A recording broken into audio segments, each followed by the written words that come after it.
kara turpu. Bu sırada lütfen ekranda da siz de seyredin. Efendim kara turp veya bir diğer adıyla siyah turp bir kere kansere karşı koruyucudur. İçerisinde yüksek oranda iyot vardır. Bu iyot da özellikle öksürüğe iyi gelici kısmına yardımcı olur.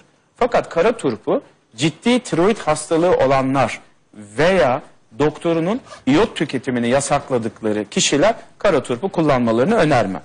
Kara turp romatizma için birebir şifa olan doğal maddelerden bir tanesidir. Romatizmaya ve damar sertliğine oldukça iyi gelir. Kara turpu çiğnediğiniz zaman diş etlerini güçlendirici bir etkisi vardır. Diş etlerimde sıkıntı var, çekiliyor veyahut da sorun oluyor diyenler kara turpu ağızda çiğneyebilirler.